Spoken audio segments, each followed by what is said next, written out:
Jom, jom. Boleh ambil gambar ke? Boleh. Tu ada bot tengah waktu weekend. Jalan kaki je lah, ada orang nak tengok tempat. Ambil. Plastik je. Ada batu kuning tu. Ya, ada bot tengah waktu weekend. Ya. Malah aku nak bawa sana kereta lah. Dia orang biar jalan kaki. Pergi sana ya. Okey, pergi.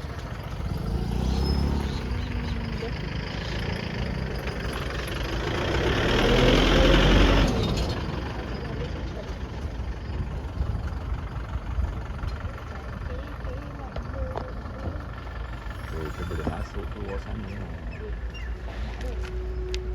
Lek tu. Oh lama.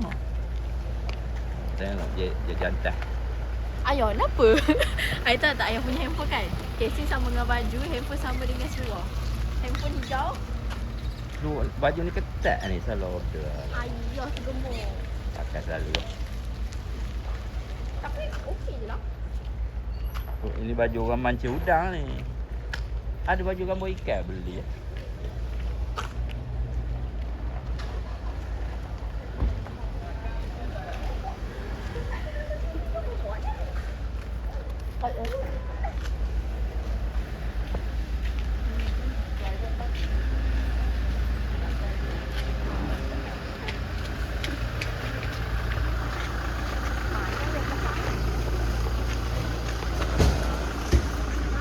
Belah sana dia belah sana.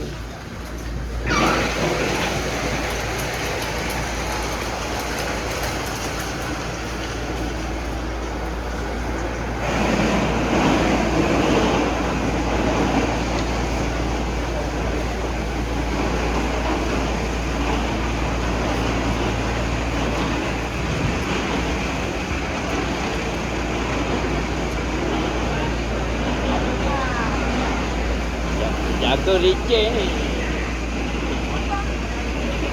Ha? Mana kakak ni? Tak, jalan dia. Mana Apple tu ni? Ini orang ikan isi. Tapi ada orang punya tu.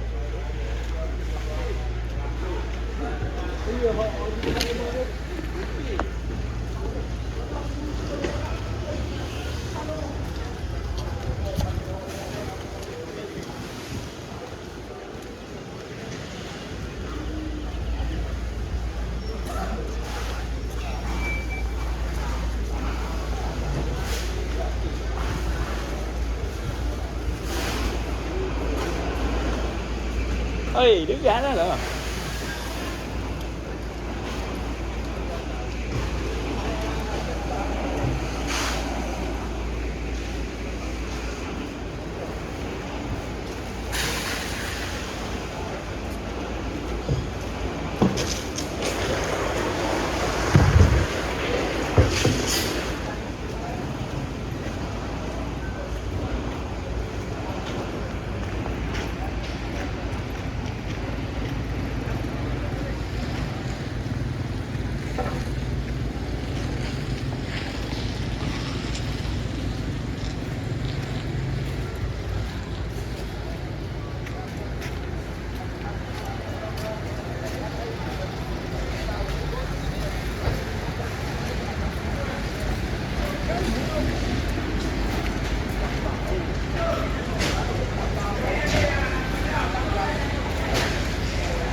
Hari ni kita, Assalamualaikum, selamat pagi-pagi. Hari ni kita ada JP Perikanan Kuantan Pahang, Tanjung Kemunteng je.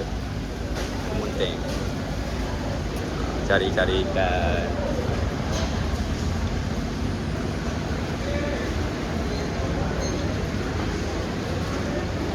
Mana Mak Apple ni?